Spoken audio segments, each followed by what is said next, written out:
Hare Krishna everyone and welcome back to my channel. আশা করি সবাই খুব ভালো আছো, আমিও খুব ভালো আছি।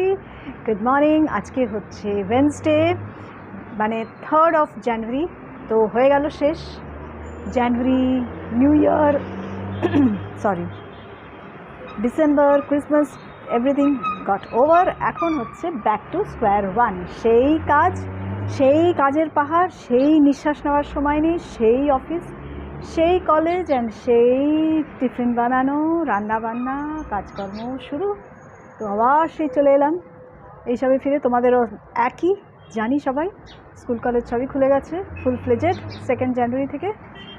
তো হচ্ছে আজকে সকালের দৃশ্যটা দেখিয়ে দিই একটু। আজকে না, রোজই প্রায় এরকমই। এই হচ্ছে ঘোলা ঘোলা আকাশ, হালকা হালকা রোদ্দুর।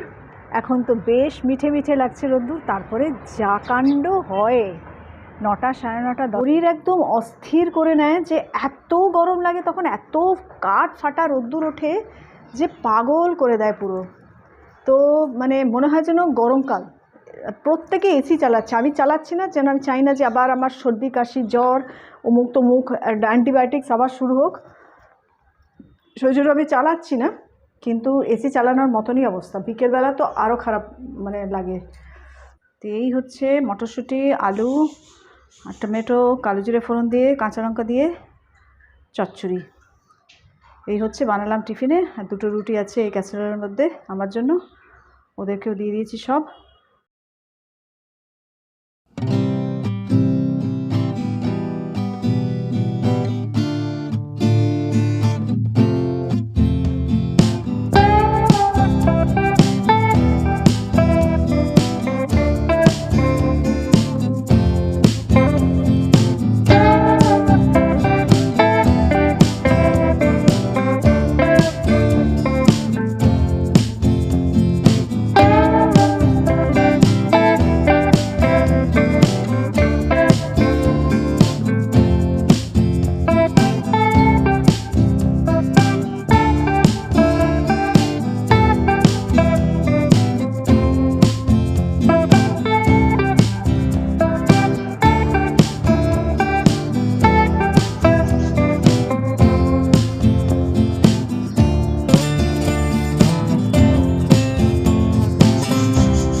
এই হচ্ছে ব্যাপার।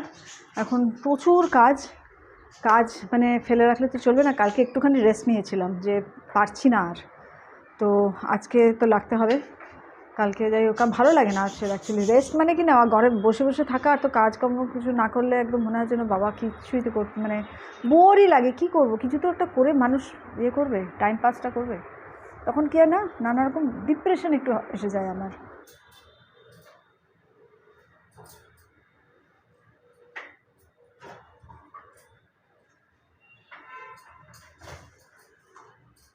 এইটা না, জিনিসটা খুব কাজের জিনিস। মানে হালকা হালকা যেমনি চাল, কিছু চাল আছে ব্রাউন রাইস, যেমনি ব্রাউন রাইসটা ধোয়া খুব ডিফিকাল্ট, সব চাল পড়ে যায়। তারপরে তোমার কিনোয়া, যেমনি কি চিড়ে, তারপরে যেগুলো না খুব ইজিলি ধোয়া যায়, খুব মানে এটার মধ্যে নিয়ে দেখো, এটার নেটটা খুব ভালো, ডাবল লেয়ার, এই ডাবল লেয়ারের নেট। আর খুব কাজের জিনিস। আমি তো এমনি দেখে কিনেছিলাম, তারপরে দেখলাম যে কি কাজে আসে। আমার ছেলে যেমনি চাল ধুতে গিয়ে সব চাল ফেলে দেয়, তো এইটা দিয়ে ও ধোয়। তো খুব কাজের জিনিস, নিয়ে রেখো একটা, না থাকলে। কিছু কিছু আমি ধুয়েই রাখি কাজ করতে করতে, কিন্তু সব কিছু তো পসিবল হয় না। সেই একটু একটু তো করে রাখি যতটা পারি, তারপরে বাকিটা তো আছেই। আমার এই প্রবলেম যে আমাকে গ্লাভস না পরলে আমার হাত যায় প্রচণ্ড ড্রাই হয়। যার জন্য যতটা পারি মানে খালি হাতে বাসন মাজাটা অ্যাটলিস্ট অ্যাভয়েড করি। আর এই ডান হাতের গ্লাভস যে সমানে কেটে যায়। বাঁ হাতের গ্লাভস কিন্তু কবে থেকে এই একটা চলছে, দেখো দুটো আলাদা আলাদা গ্লাভস। বাঁ হাতের গ্লাভস কবে থেকে চলছে, ডান হাতের গ্লাভস কেটে কেটে যায়। আর আমার কাজের লোকে দিয়ে বাসন আমি মাজাই না, অন্য কাজ করাই, বাসনটা আমি মেজে নিই। ও তো এত পরিষ্কার কাজ করে না খুব একটা, বাসনটা আমার একটুখানি ওই লাগে যে বাসনটা যদি পরিষ্কার করে না মাজে বলো, আর তারপরে চকচকে বাসনটাকে ওরা কি করে না, সাবান শেষ করে দেবে। মানে সাবান তো মানে হুড়ুর করে শেষ হয়ে যাচ্ছে। আর এখন তো লিকুইড সোপ ইউজ করছি আমি, এই ভিমের ডিশওয়াশার ইউজ করি। তো সেইটা বলো যে এতভাবে এরকমভাবে নষ্ট করলে কিন্তু দেখবে অর্ধেক বাসন ধুয়ে ধুয়ে রেখে দিচ্ছে, মানে সাবান দিয়ে মাজছে না, কিন্তু সাবান শেষ হয়ে যাচ্ছে। বিরাট ট্যালেন্ট কিন্তু ওদের, মানতে হবে। এই হচ্ছে ঘটনা। যাই হোক, টাইমটা চলে যাচ্ছে, এটাই আমার বড় কথা, টাইমটা পাস হয়ে যাচ্ছে। আর কথা বলা যায় তোমাদের সাথে এই করতে করতে, যেমনি মুখ বুঝে থাকা আমার তো মানে সারাদিন কেউ নেই যে আমি কার সাথে কথা বলবো। নিজের সাথে নিজে কথা বেশি দিন বললে আবার পাগল হয়ে যাবো, সেটা ভয় লাগে, ওই জন্য বেশি বেশি বলি না নিজের সাথে নিজে কথা। এটা বলতেও আমি ওস্তাদ। বেশি দিন বলতে থাকলে তারপরে ওটা অভ্যেসে দাঁড়িয়ে যাবে, তারপরে লোকজন বাইরে এদিক ওদিক বললে, ঘরের লোকই বলবে এই পাগল হয়ে গেছে, একা একা কথা বলছে। সেই জন্য আমি বলছি হ্যাঁ আমি ভিডিওতে কথা বলি, আমি তোমার ভিডিও বানাই, ঠিক আছে, অ্যাটলিস্ট মুখ বুঝে তো থাকি না। এটাই হচ্ছে। টুংটাং আওয়াজ পাচ্ছ তো, একটু প্লিজ বরদাস্ত করো। আমার ছেলে বাসন মাজতে চায় না, শুধু কি বাসন মাজবে বলো তো, ও যখন রান্না করবে ও যে কটা বাসন ফেলবে গুনে গুনে সে কটা বাসন মাজবে। সেটা ওকে বলা আছে, তুমি রান্না করলে বাসন তুমি মাজবে, তবেই তুমি রান্না করবে, ব্যাস ঠিক ওই কটা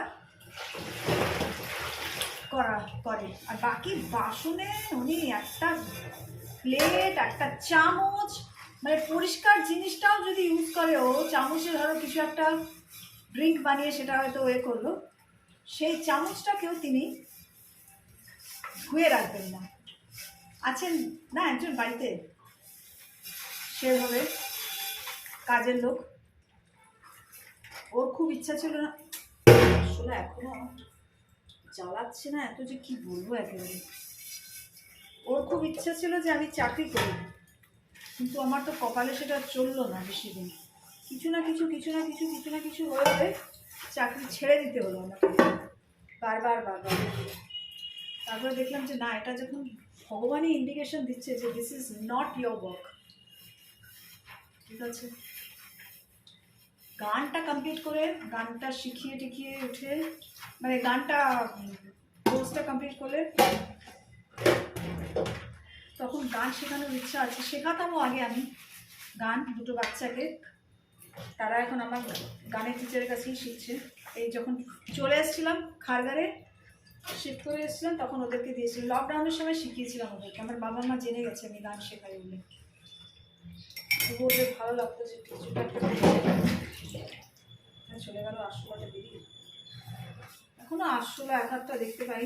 তবে হ্যাঁ ওইটা তো কমেছে ওদের না। আরেকবার আরবান কোম্পানি বলি, আরবান কোম্পানি না আরেকবার আসার কথা ছিল, যে ওরা এসে ওই যে ডিমগুলো বেরোয় না, ডিমগুলো ফেটে যে বেরোয়, সেইটার জন্য ওরা জেল লাগিয়ে যাবে, আসেনি।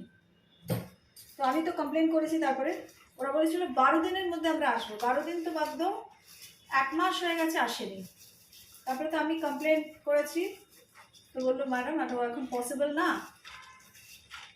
আপনাকে রিফান্ড করে দিচ্ছি টাকা। তো রিফান্ড তো আর আমি চাইনি, আমি চেয়েছিলাম কাজটা কমপ্লিট হতে, কাজটা কমপ্লিট হলো না, আবার কি আলাদা করে ডাকতে হবে যে জেল লাগানোর জন্য।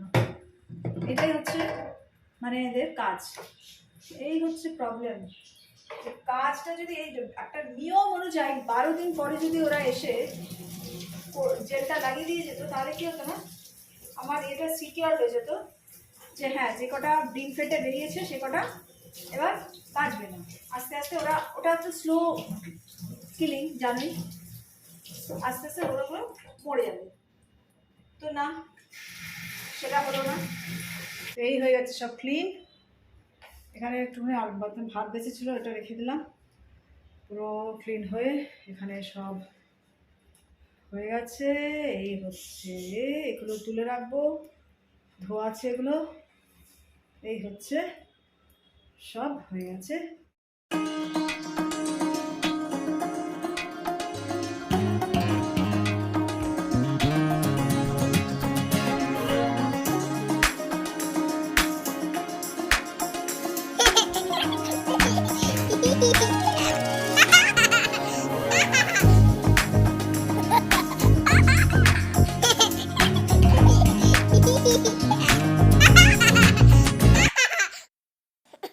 প্রচুর কাজ করে ফেলেছি, দেখতে পাচ্ছ।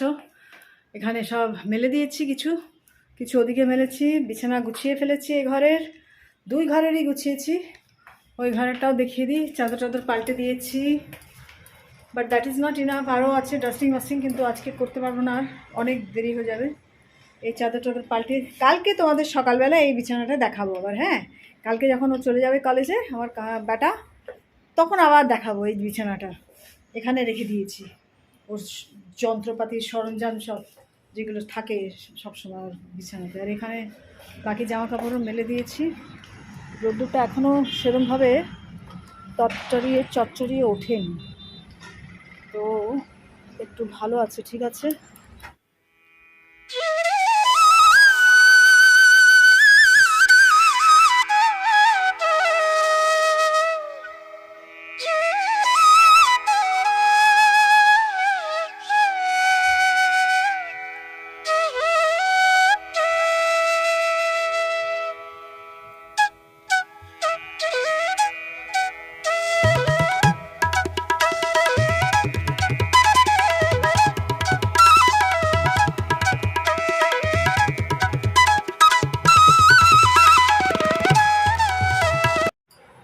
তো হয়ে গেছে সবই প্রায়।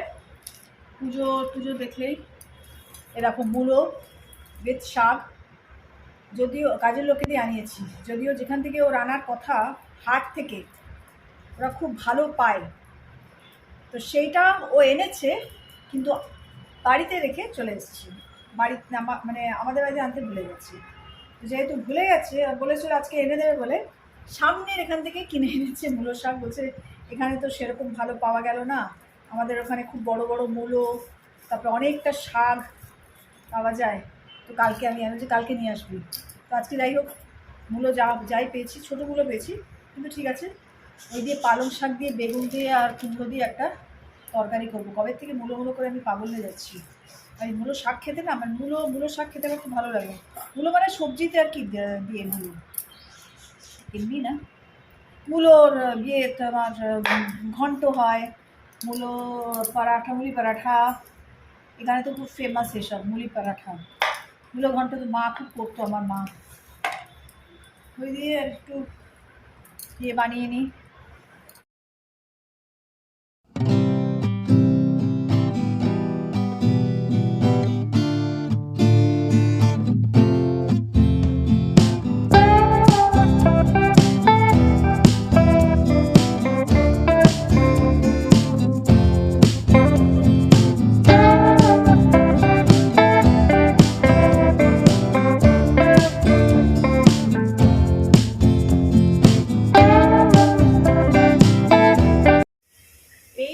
জিনিস তো প্রিপারেশন আমি আগে অনেকবার দেখিয়েছি, স্পেশাল একটা ভিডিও করেছিলাম শুরুর দিকে একদম, যেখানে আমি এটা পুরো রেসিপিটা শেয়ার করেছি। তো দেখানোর খুব একটা কিছু নেই, তাও বলে দিচ্ছি। বড়ি ভেজে রেখে দিয়েছি, দিয়ে দিয়েছি অলরেডি। আর পালং শাক কেটে রেখে দিয়েছি। শাকটা এত সুন্দর না, ফ্রেশ, পুরো বাছা ছাড়ানো সব ছিল, রুট সব বাদ ছিল, তো একদম পরিষ্কার শাক। আর তার মধ্যে তারপরে তেলের মধ্যে 5 ফোড়ন, শুকনো লঙ্কা ফোড়ন দিয়ে, সবজি দিয়ে, তার মধ্যে 2টো কাঁচা লঙ্কা চিড়ে দিয়েছি। আর একটু ভাজা ভাজা মতো হালকা হয়ে, তারপরে আমাদের নুন দিয়ে দিয়েছি। নুন দিয়ে বড়িটাও দিয়ে দিলাম, যাতে বড়িটা সেদ্ধ হয়ে যায়, নাহলে কটকট করলে বড়ি গায়ে গেছে। কারণ ছেলে তো সব টিপ্পানি কাটা, তো বড়িটাও সেদ্ধ হয়ে যাবে। আর খুব বেশি করবো না, সবজি সেদ্ধ হয়ে গেলেই পালং শাক দিয়ে, বলেছি আমি পালং শাক আমি বেশি করি না, কারণ ওটা নিউট্রিয়েন্টসটা নষ্ট হয়ে যায়, নিউট্রিশনাল ভ্যালুটা। সেই জন্য পালং শাক দিয়ে মতলব মোটামুটি 5 মিনিটস, 5 to 7 মিনিটস তো দিয়ে, তারপরে একটু আদা থেতো করে রেখে দিয়েছি, তো আদাটা দিয়ে দেবো আর ঘি দিয়ে দেবো, ব্যাস। সবজির টেস্টেই টেস্ট।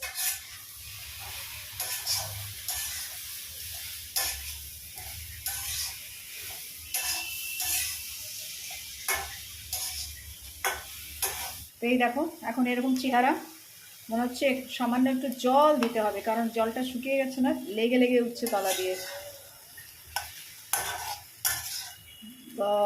দিয়ে দিয়েছি কুমড়ো, আলু তো দিই না আমি, বড়ি, কাঁচা লঙ্কা,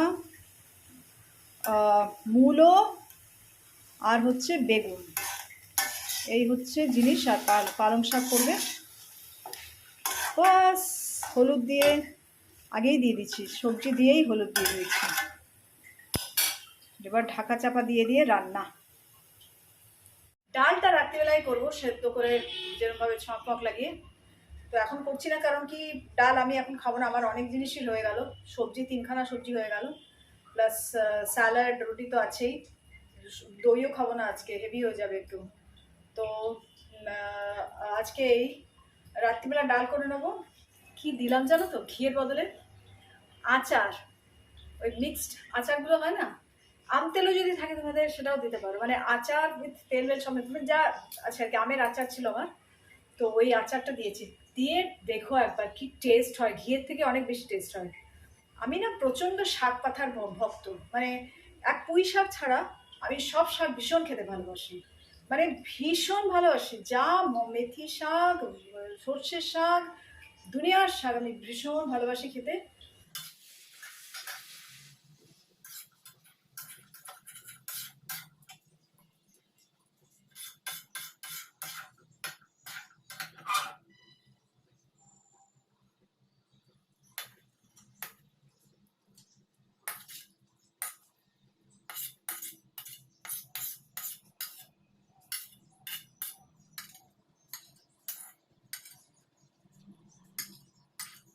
তো ফাইনালি আমার সেই ফেভারিট খাবারটা রেডি হয়ে গেছে। বড়ি কিন্তু খুঁজো না, বড়ি মিশে একাকার হয়ে গেছে, মানে ওরা খেতে গিয়ে বলবে বড়ির স্বাদ তো পাচ্ছি কিন্তু বড়ি কোথায়, সাসপেন্স। যাই হোক, টেস্ট তো মানে মারাত্মক হবে। তো ঠাকুরকে অফার করার পরে এই হচ্ছে আমার প্ল্যাটার আজকে, একদম এই যে সেই বাঁধাকপি বিখ্যাত, যেটা খেয়ে নাকি আমার ছেলের হয়ে গেছে মুখে আগুন, শরীরে আগুন লেগে গেছে। এই হচ্ছে সেই আলুর চচ্চড়ি, সকালেও দেখিয়েছি, স্যালাড, এই সেই পালং শাক, আর দুটো রুটি, হয়তো খেতে পারবো না, দেখি ট্রাই করব, আগে স্যালাড খাই। আর আজকের মতন ব্লগটা আমি এখানেই এন্ড করছি, কেন কি আর কিছু করার নেই আমার, আর ব্লগও অনেক লম্বা হয়ে যাচ্ছে, আমি প্রচুর কথা বলেছি আজকে। তো ব্লগ দেখতে দেখতে দেখতে দেখতে শুধু আমারই ব্লগ দেখতে হবে তারপরে তোমাদের, তো এই জন্য এখানে আমি ব্লগ এন্ড করছি। এরপরে একটুখানি রেস্ট নেব, কি এডিটিং করব, কি করব নিজেও জানি না, তবে রেস্ট নেওয়ার ইচ্ছা নেই, এত খেয়ে তারপরে ধারাশায়ী হয়ে বিছানায় পড়ে গেলে তো it is not good for year body. So একটু হাঁটাচলা করবো, তারপরে জাপা আছে, জাপা কমপ্লিট করবো 5 রাউন্ডস, অ্যান্ড দেন রান্না তো হয়ে গেছে আজকে মোটামুটি, শুধু ভাত আর ডালটা রাত্রিবেলা একটু বানিয়ে দেবো। আর কালকে গানের ক্লাস আছে, আজকে গান প্র্যাকটিস করতে হবে ভালো মতন, সেটা একটা বড় টার্গেট আছে আজকে। তো অ্যান্ড দ্য ডে এন্ডস। তো চলো, টাটা, বাই বাই, হরে কৃষ্ণা, খুব ভালো থেকো সবাই, লাইক শেয়ার সাবস্ক্রাইব করো ভালো লাগলে, অ্যান্ড নেক্সট ব্লগের জন্য ওয়েট করো। হরে কৃষ্ণা। বাঁধাকপি দেখি,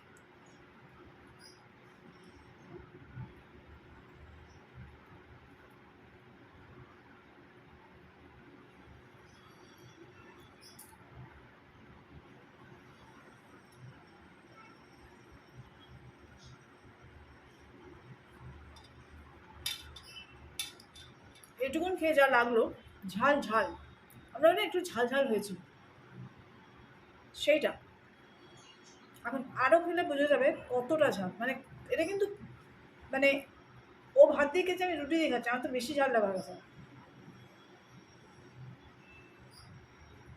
না, মিষ্টিও দিয়েছি মেয়েতে, ঝাল ঝাল হয়েছে, কারণ আমি আদা আর কাঁচা লঙ্কার পেস্ট দিয়েছিলাম, আর দুটো কাঁচা লঙ্কা দিয়েছি। বাঁধাকপি ও যেরকম ভালোবাসে সেটা হচ্ছে মিষ্টি মিষ্টি, বেশ মিষ্টির এটা বেশ বেশি মতন থাকবে, তো সেটাও ভালোবাসে। এইটাতে ঝাল প্রচন্ড, ওরে বাবারে, কিছু বলার নেই।